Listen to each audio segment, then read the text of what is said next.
All right. So what's tricky about that problem?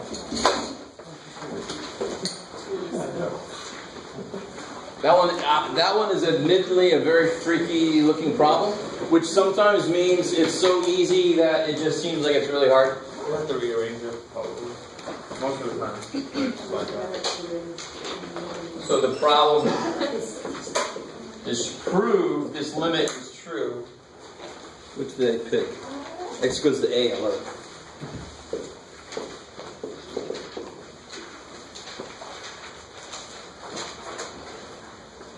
So C plus be a constant?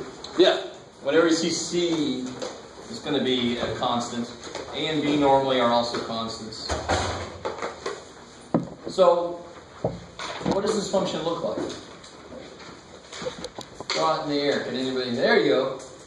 There's some brave souls and some copycats. I like that. So this function is just C everywhere. So this is almost too easy to try to put into the right form. But going in, let me just see if you guys understand what's going to happen. So whatever C is, I don't know. Let me put it down here. So there's the function. This is f of x.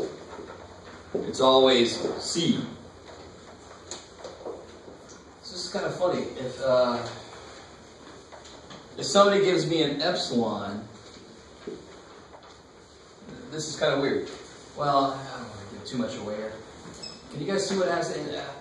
What kind of range? Whatever range I pick, isn't the output's just going to be there? Yeah.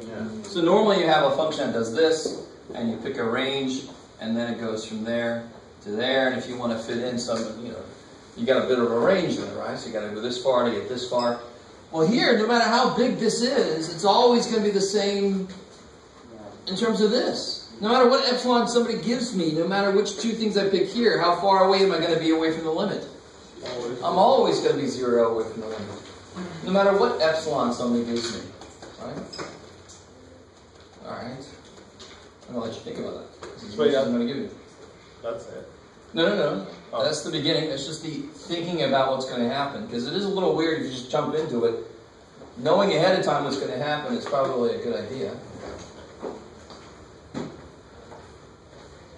Some of you guys look like you're seeing it for the first time, so I'm going to let you guys think about it. Yeah. I just have a question, and it's kind of general about the homework, but on some of the questions, it gives you like different limits, and it tells you to graph it based on the limits that were given. And when it says it's increasing and decreasing, do you actually care how the graph looks like, or just as long as it indicates that it's sort of... There's an infinite number of answers for each one of those. Okay. They just have to do what they say. So if it says the limit as x goes to 1 has to be 3, then you know, so you can have it coming in wee, or coming in wee, or coming straight in. It doesn't matter. You can have it wow, whatever. It doesn't matter, because all they said was that's got to happen, right? What I don't like is when people get this to happen, and then it says f of 1 is 1, and somehow there's more stuff. I'm like, wait a minute, it's not even a function. I said that before. That's one of the biggest things, is make sure that you're not overlapping. Yes, things connect. Because they might say, now over here it's got to be there, and then I get this weirdness like this. And I'm like, what's this guy doing? Where's he coming from? It's not a function, what the hell? So just make sure it does its thing here, and then it runs and it does the other thing here. That single line does the other thing it's supposed to do, and that line continues and does the other thing it's supposed to do. And then it jumps maybe. If there's a jump, discontinuity. I like it. Maybe just make sure you don't end up with a non-function. It's got to pass a vertical line test. Good. Cool. Anything else from homework? 27.2.4. Oh, okay. This one I expected. This one I thought maybe, because it's a little weird. This one's got the absolute value in there, which kind of, where's the alphabet? It's 27.24.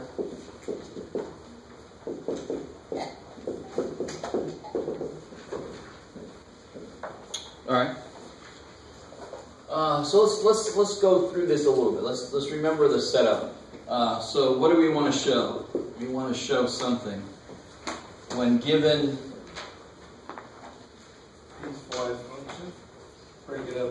I'm talking about the idea of the proof. What's the epsilon delta proof? What do we want to show for the epsilon delta proof? When somebody gives me epsilon, so given epsilon greater than 0, we want to find what? Delta, such that if F of x minus a. that's coming, Absolute value. not f of x, such that if x minus a is less than delta, Then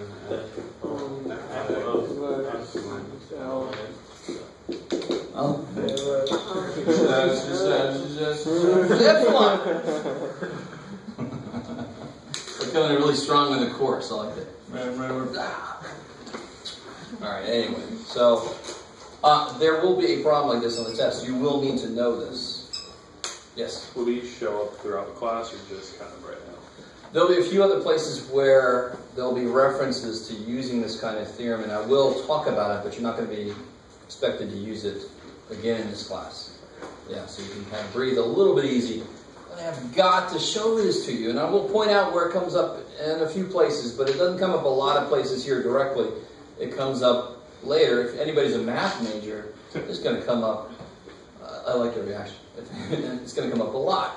Most of you guys are some kind of engineering majors. So you're like, I don't care about that, Jeff. I just want to make stuff. I'm like, shit, well, I'm sorry. I want to make sure this stuff lasts for a while. well, since you're approaching 0, and 0 is not negative or positive, so how do you prove it? Because you have the absolute value, right? So yeah. X is going to be x minus 0 by So to be more specific, for this problem, we want to show that. So what do we want to show? For this problem, this is the general idea. So what's it look for this problem? We want to show, given epsilon greater than 0, we can find delta greater than 0, so that when x minus 0 is less than delta, then this basically gives it away. All you got to do is know the setup in it, and the answer is staring you in the face. F of x, what's f of x? Absolute value. And what's the limit? 0. Less than epsilon. That's all I'm going to tell you. You should be able to finish that out. Don't freak out about an absolute value inside of an absolute value. What's the absolute value of the absolute value of negative 2? 2. Yeah, so there's only 1 or something. It's crazy. I don't know what you, this answer is staring you in the face. Don't say it. But yeah. Alright. I knew that look. I'm like, it's just, yeah, it's just that. It's there. You're done. So I'll let you guys realize that on your own. Okay. Any other questions? You definitely, if you haven't done 2-4 yet, you want to do it today, so tomorrow you can actually ask specific questions, and then I can feel more like I should show you some of this work. Right now I'm looking out there, and a lot of guys are like, I've never seen that problem yet before. Well, shit.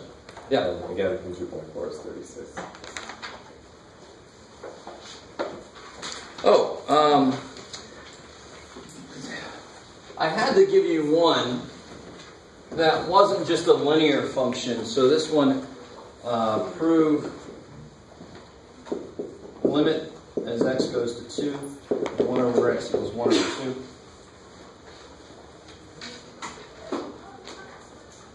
So getting to the heart of it, given epsilon greater than 0, we want to find delta greater than 0 so that when x minus what? 2 is less than delta, then f of x minus L, the limit, is less than epsilon. So just to also remind you, what was the side work to figure out what delta has to be? What side work did we do? You started where? You start with the result, and you work kind of backwards, and that's why it feels a little bit like cheating. Some of you guys are like, I'm not there yet. Nothing feels like cheating in this damn thing, Jeff. We'll do it for you. Maybe it'll start to feel that way. So you start with the answer, and you try to recover what? become an epsilon. There it is. You try to finagle that until what shows up? Until this shows up, because whatever the hell's over there dealing with epsilon is what you're going to let delta be. And then, of course, the proof is just do everything you just did backwards. It's really kind of nice if you let it be. Let it be. So what do you think I should do? What do you think I can do? That's a really good idea. How would you do that, though? What's the only thing you can do? What's the only thing you can do? Let's try that. Multiply by 2LC. I can't multiply both sides by 2x for so many reasons. There's an absolute value, so I don't know what x is. So would it be e to... There's an inequality. And if x is something, then it's going to switch, and if x is not something, it doesn't have to. Holy shit, there's so many uncertainties, I can't do that. Can you just take a power off of it? Or isn't that just x minus 2 to the negative 1? If I gave you this problem in pre-algebra and said, simplify that, what would you do? LCD. Okay, cool. All right. So that's my suggestion to you, is to try LCD and combine those things. So, what? Yeah, well, yeah, it would be 2 minus x over 2x. Now, if you do this, notice how x minus 2 is a part of that, but there's also this extra x kind of like floating around. You have to multiply by negative 2, right? 2x. But you can't do that. I mean, if you multiply both sides by 2x, then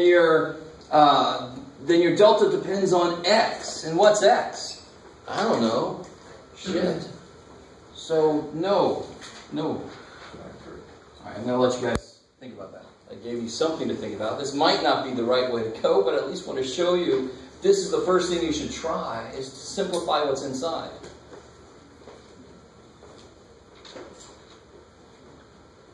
Now, let's see.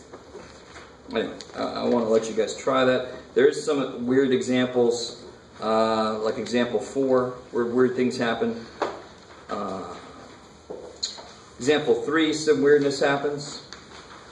It's when the function is linear that it's really nice. And that's the kind of function I'm going to give you. So if this is the only problem you're having trouble with in 2.4, you're in a good place. You're in a very good place. This is one of the harder problems in this section. But I had to give you something that was a little more interesting than the other ones. And you're like, no, you didn't, Jeff. All right. So again, I'm going to let you guys ruminate on that one.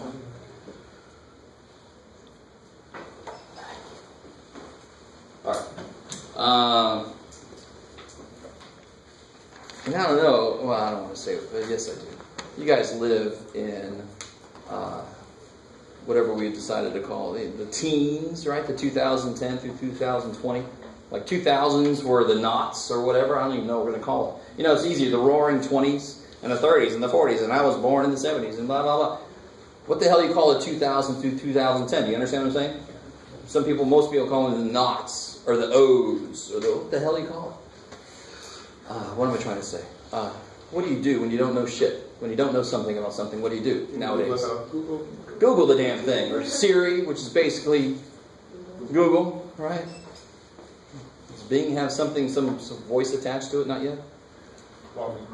Bing, whatever. Bing. Microsoft. Chandler Bing. Huh? Alright. Enough of that. So if you don't understand what I'm trying to say, then try it out. See what happens. Anything else from homework before we get into 2.7? Alright. So let's get back into 2.7.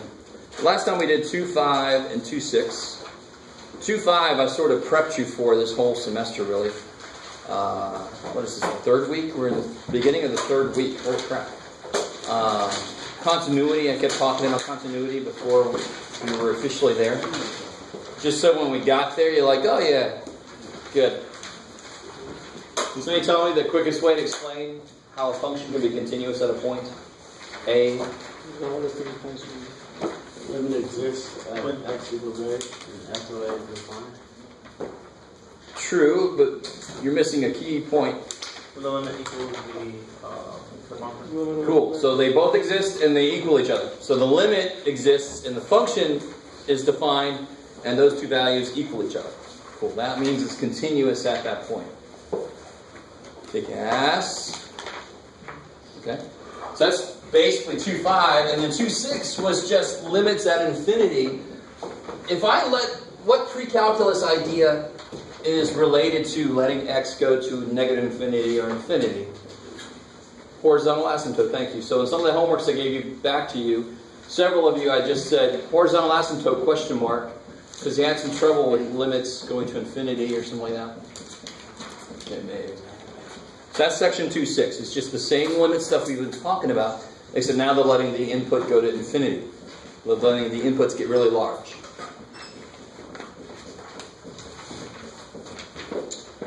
Oh, cool. And we talked about, I don't know if you guys remember this. I didn't have time to do this last time, I don't think. We talked about this here. What, Jeff? I don't know. Where'd you go? There it is.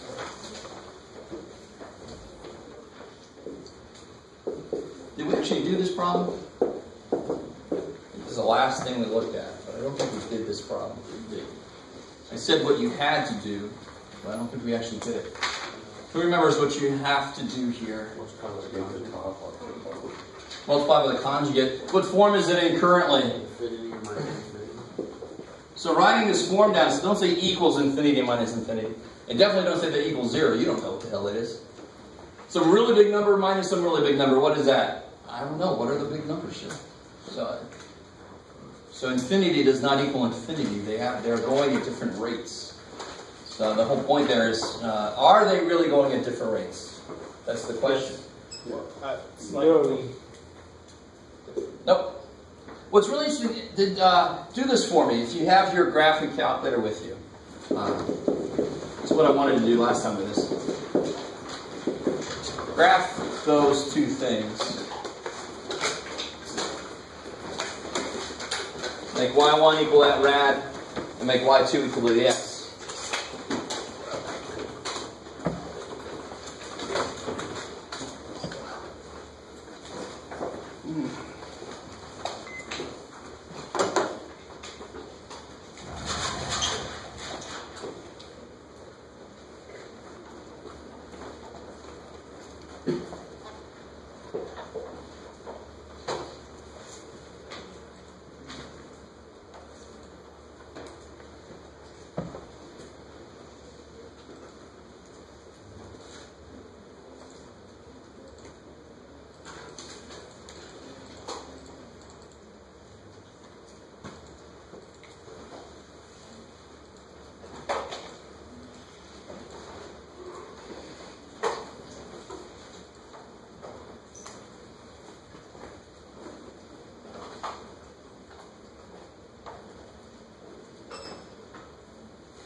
Force that to do it again, just so you can see it.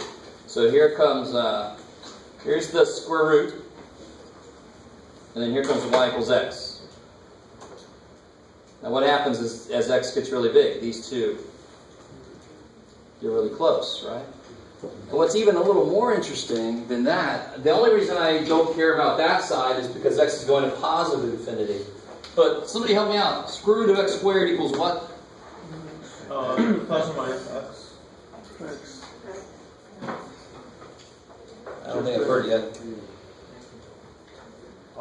Plus minus x is the closest answer, but it's got two answers. It's only one answer, but it depends on what x is. So it's that. Right. So it can't be two different answers. It's one answer, but if x is negative, then the answer better come out to be positive. You guys with me? Yeah. So it can't be plus or minus 7. It's got to be 1. It's got to be positive 7. So if I graph that, I don't know if you guys know where your absolute value is. Math? No. Absolute value. Then things get a little more interesting. Here comes the radical. And then here comes the absolute value. So the only place those really differ, at least on the scale I've got, that they differ at all, is close to 0. Because at 0, this is important.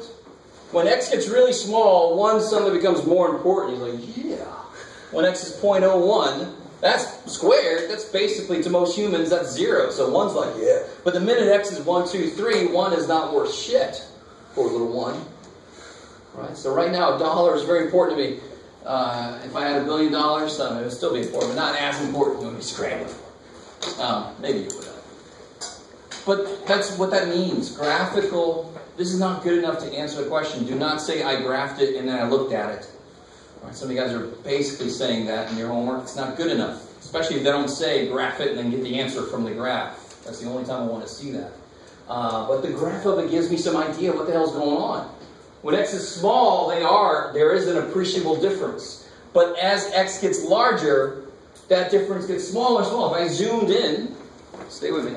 If I zoomed in on the arm here, what's the arm, Jeff? This thing over here, Jeff. Okay.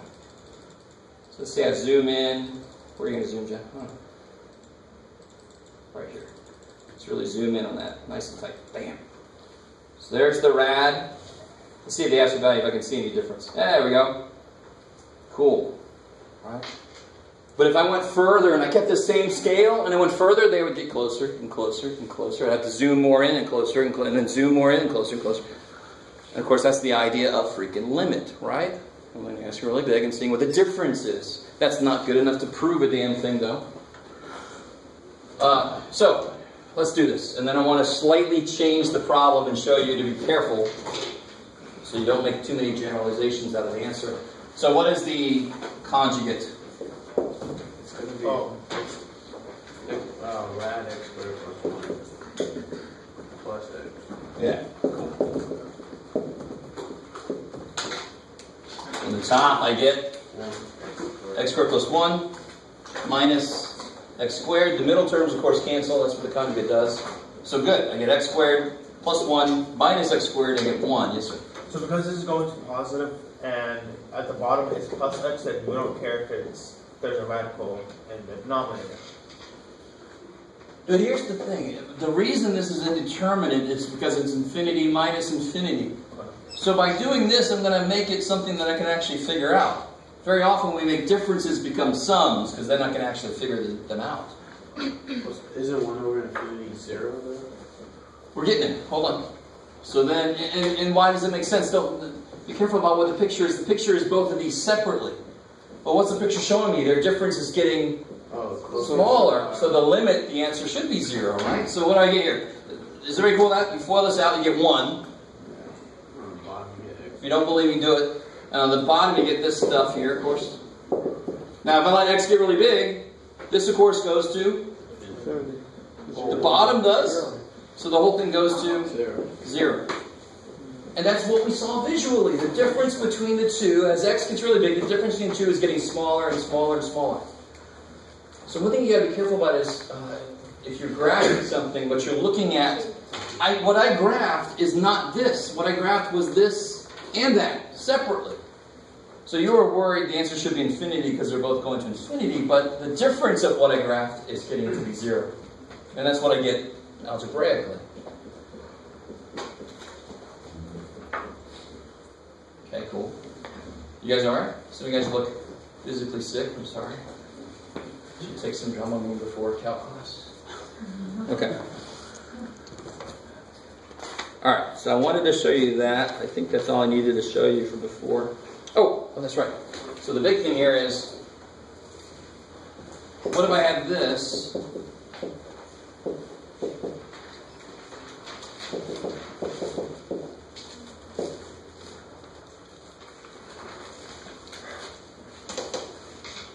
Would that be any different? Well, let's see. Let's try it out. All right. So you don't take something away from this problem that is not intended. A lot of times students will say, well, I did a problem like that. This is going to be 0 again. No, it's not. It's so desperately not. The square root of x squared is basically x. X minus x is 0. That's why this answer makes sense. The square root of x cubed, is it bigger or smaller than x? Bigger. Bigger. It's x to the 3/2. So then I should have this going to infinity. So do it, real quick, do it. Same way we did that one. Do this one. See what you get. I'm going to look at the visual.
So not the same thing happens here, right? You get x cubed plus 1 minus x squared. Nothing cancels over this mess here. So how do you analyze that then? Would you ever have to do more than one conjugate or no? There's one problem where you have to do more than one conjugate because both the top and the bottom are in the same form and they have the same problem. I don't know if you guys have hit it yet. You remember where that was? Because I remember you asking me about it. Yeah, I think it was 2.3. Probably. Yeah, it was 2.36. Yeah, number 62. Yeah, 2-3, number 62 is one where you have to use conjugate twice, just to give something away. So how the hell do you analyze that?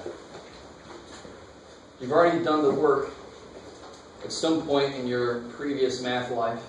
Don't you show the biggest power? Yeah, where's the biggest power? X cubed. Yeah, the biggest power is on the top. If the top is the highest power, the limit is, the horizontal asymptote is infinity. If so, when the bottom is the highest power, that's going to make it divide by bigger, go to 0. When the top is the highest power, the bottom's not good enough to contain it. It goes to infinity. And you can see visually what's happening to the difference between the two. It's exponentially getting bigger. Yeah, it's getting bigger. Shit. So that's what that says. The difference between the two will go to infinity. Maybe. Okay. All right. So let's get into 2-7.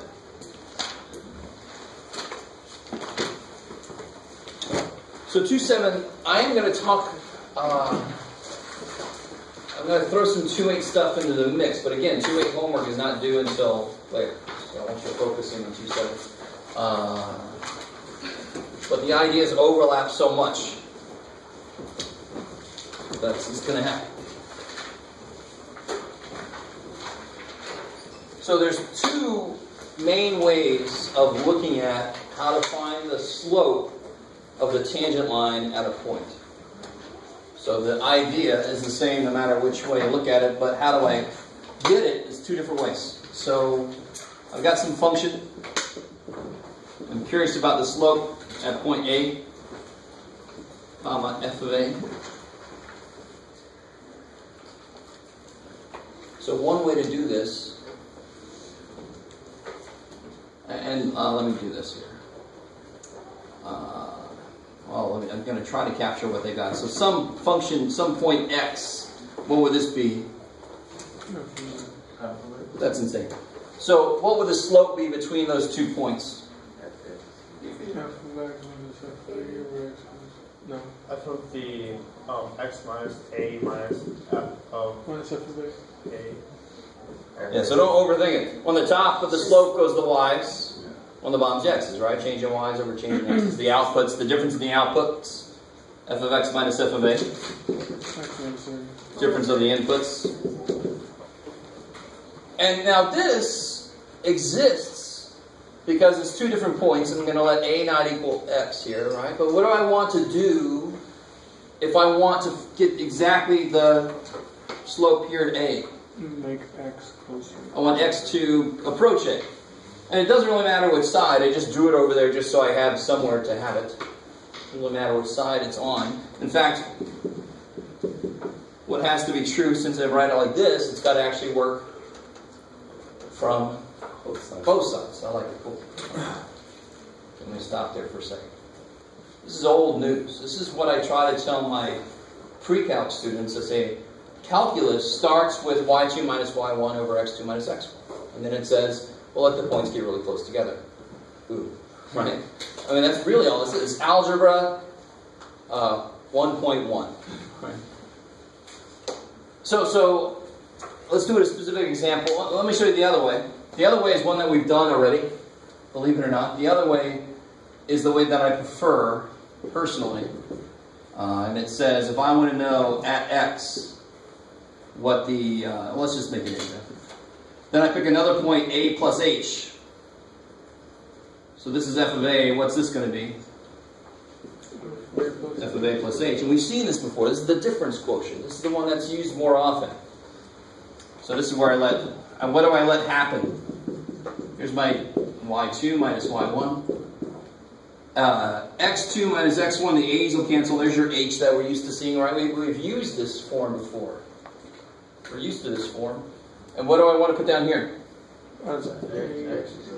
Yeah, the difference between the two is h. And I want them to be right on top of each other, so I want to let h go to 0.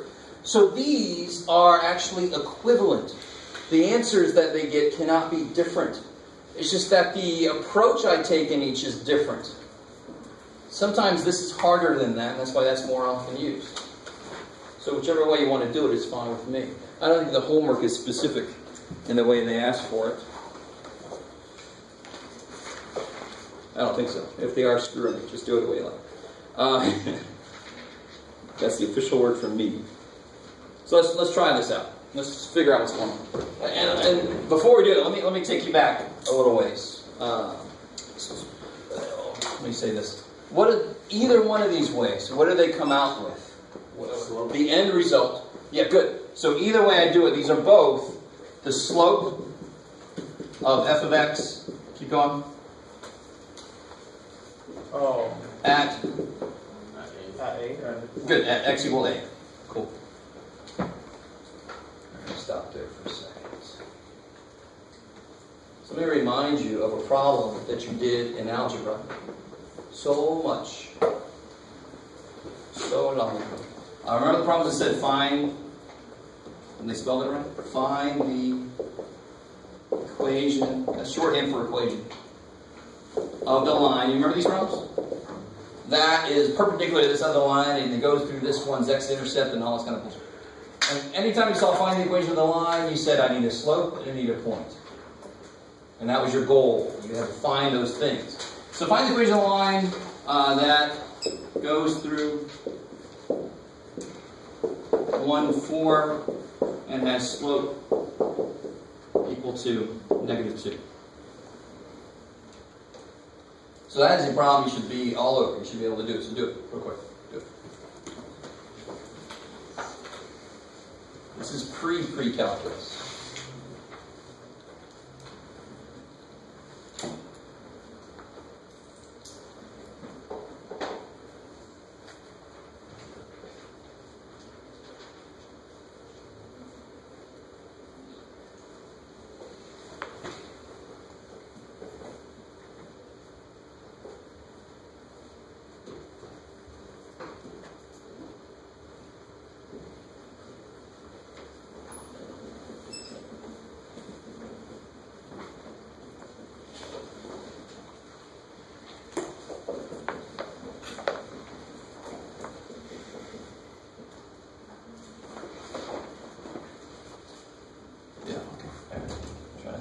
Function I can use later. A note for me. You're like, all this is notes for you, Jeff. You're the only one here that can read this. So I only have one thing to do, really. I don't have to find anything. I gave you the slope. I gave you a point. So then there's two different ways to do this. Will somebody give me one way to do it? So be a little more specific. Y equals mx plus b. All right. So good. One way to do it is just to go straight to this. Because I can put a specific situation in. What do I put here? 4. That's crazy. Looks like I already did, but I will. Negative. And I know the slope is -2, and I know the x is 1, and b is always the same. That's why this works. No matter what point I'm at, b must be the same. It doesn't change. So then here I get b equals 6. It's crazy. The other way is to do, and of course, what would the equation be? Y equals 2x. Negative 2x plus 6. Good. So that's the thing people always forgot. They circled b equals 6. I'm like, what the hell? I wanted an equation of a line. The other way is to do this craziness. Right? And then plug in y minus 4 equals -2 times x minus, what was it, 1. Blah, blah, blah, and you get there. All right. Okay. So hopefully you did one of those two ways. Or you drew a picture and you hope that didn't walk around. Is the second way more useful for calc? Actually, it's funny you say that because there is a point where this will show up in a different format, and I'm going to remind us what this was, and then we'll go, oh, that's the same damn thing. Okay. But as far as being useful, just useful because it looks like something else we're going to use. Yeah. Well, we also have to go through that, or will you teach power rule and quotient rule for derivatives? I already answered the question. What do you guys think? Some of you guys are like, what the hell did you say? But if you know how to take derivatives, you certainly cannot use that yet. We don't know it officially, so I don't want to see any of that shit. And I like somebody already wrote down, man, I wish I could. And I'm like, oh, it's too bad. Make me cry. I just erased what I wanted. Shit, let me think. Oh yeah, I remember. So, let's do this. Let's bring calculus into this.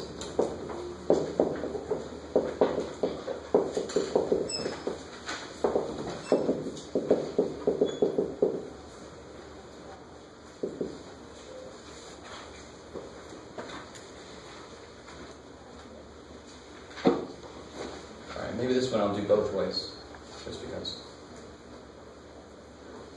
So, this was really nice because I told you what the slope was. I could have said it's parallel to y equals negative 2x plus 7. You go, oh, it's parallel, so they got the same slope.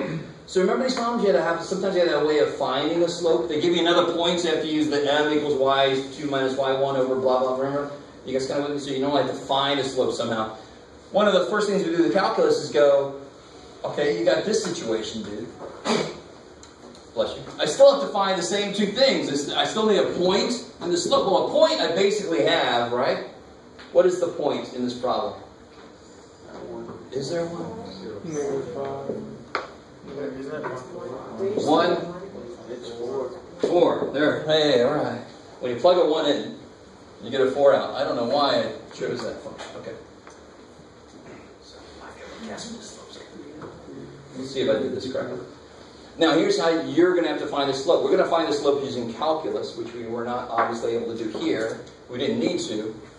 So the problem is the same problem. We just have one more tool to find the slope. We have calculus. Algebra, you can't handle curves unless somebody just tells you what it is. Calculus are going to be, curves are going to bow before us. There will be ours. Whatever. That might have went too far, sorry. So, what we do is, to find a slope at x equal to a in general, let's put a 1 there, let's be specific. I'm going to go ahead and do both ways that I put up on the board earlier, with a's in them. So one way was to do the limit as x goes to a, which is 1. So I'm just remembering the form. Let me go ahead and just put the form up here. F of x minus f of 1 over x minus 1.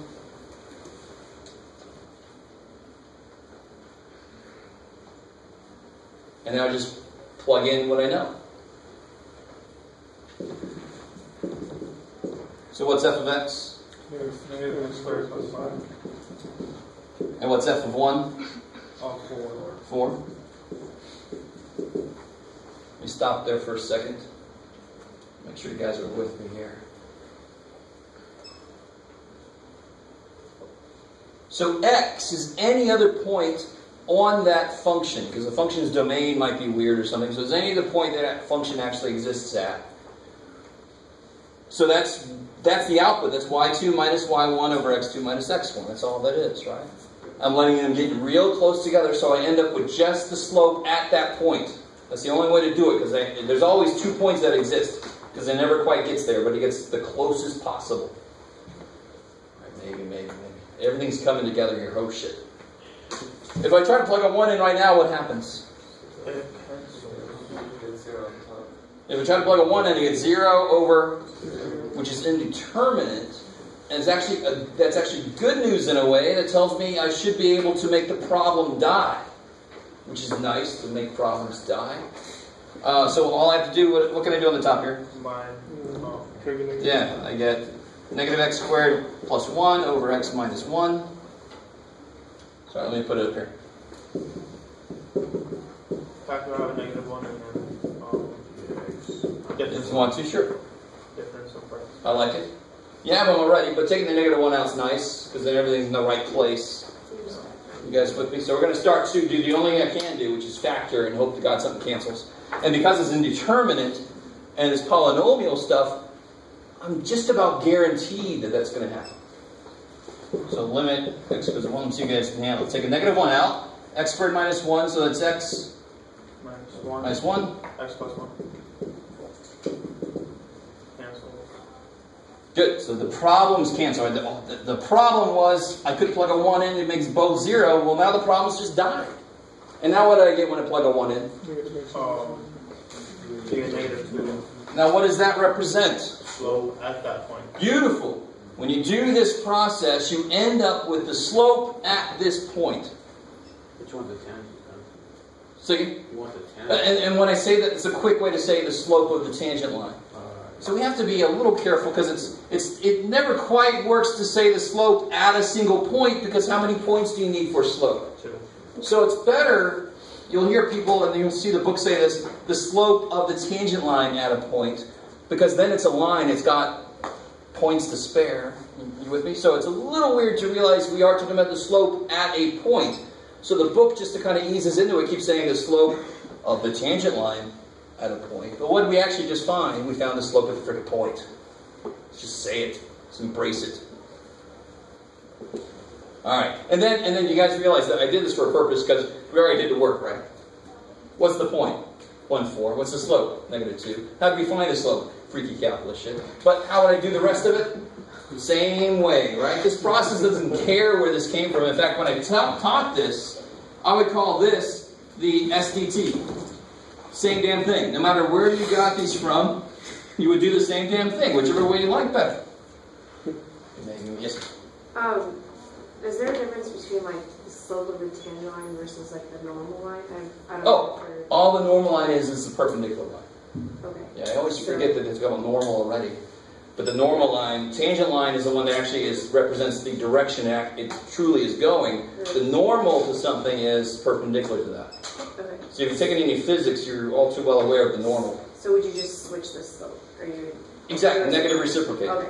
Beautiful. So if it said find this equation of this normal, the slope would be 1/2. Okay. Kick ass. Alright. So let's do this the other way real quick, and then I'll let you guys tackle the problem entirely from the beginning. So the other way to do this, let me just put the form up here. This is by putting in 2 points that are really small and close. Oh, there. That's the other way. That's the way that we're a little more used to, because actually that showed up in pre-calculus sometimes, just the difference quotient. And then, of course, we've done the difference quotient in here in the homework. But what would this look like now? What is f of a plus h? Minus a squared minus 2. Oh, I see. You're going ahead. So it would be minus a plus h squared plus 5 over h. Oops, sorry. No. So that's this. F of a. And what's f of a? Minus f.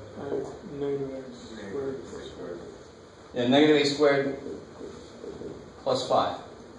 Because I run out of room.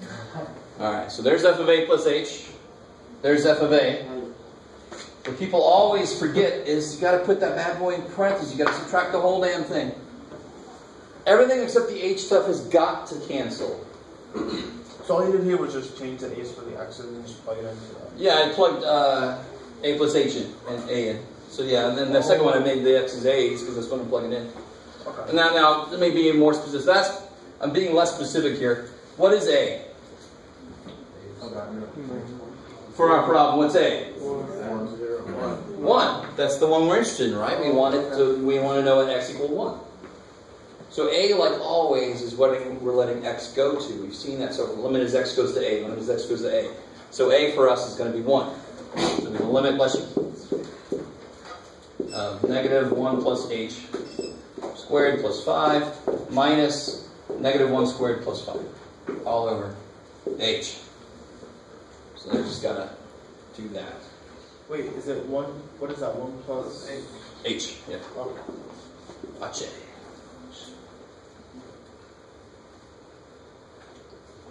And that's not too bad, right? You just FOIL that out.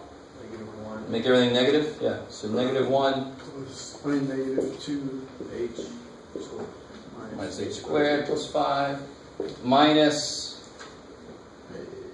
be negative 1, right? So minus that would be plus 1 minus 5 all over h. How are we doing?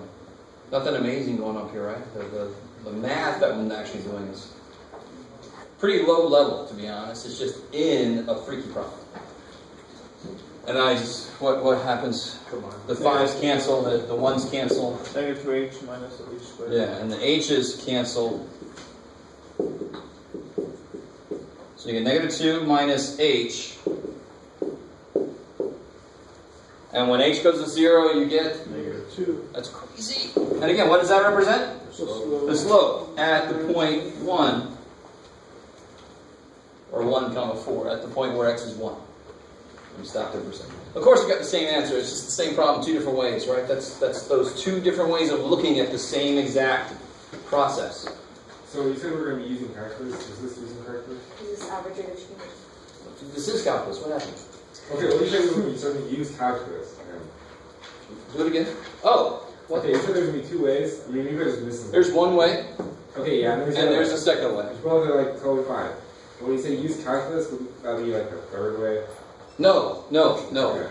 We're going to learn shortcuts to this, which are the derivative rules. Those are just shortcuts. This is calculus. What does math always do? Math always says, well, that's a lot of freaking work. Is there some pattern so I can make a shortcut? Thank God, there's a ton of them. Some of you guys know them and wish I would let you use them already. And I'm not going to. It's too bad. Right? It's great that you know it. You'll know what the right answer is. Okay. So then, I hope you realize, for this problem I wouldn't be done, but remember, we already did the work. Right? You find a point, well, we knew it from the beginning. You find the slope, well, I found it two different ways. And then you get the equation, hey, we already did it there, right? That would be the last step on that problem, is to do this. You just found it a different way than just having it given to you.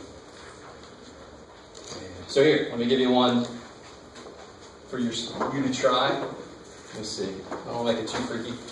You want us to do it both ways, or just whichever way? You pick way you like. Whichever way you like. And then I'll probably do it both ways. Find the equation of the tangent line.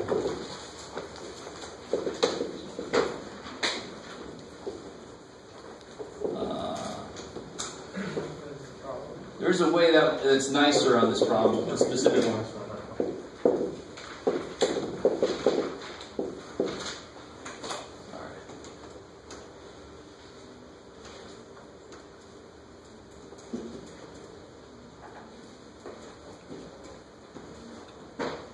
That doesn't really matter which way you do it.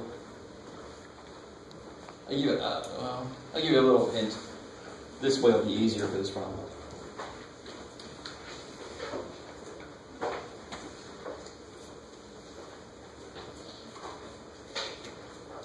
Just a little bit easier.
Alright, so let's see.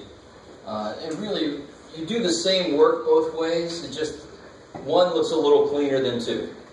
But they're really the same amount of work both ways. So if you do it the first way, so to find the slope, this is not algebra level, this is not a straight line. I can't say it's parallel to something else, or I didn't. So what would this be? Limit as x goes to 9. F of x minus f of 9 over x minus 9. If I do it this way. So then what do I get up here? What's f of x? That's crazy. What's f of 9? There's two main ways to do this problem. Conjugate. I'm going to do it a different way. What's one way to do this? Conjugate. Let's not do that. That's not, I'm tired of that. I can factor the bottom. Get there a lot quicker. Careful. How do you factor x? Let me put this up here. So it's going to go crazy.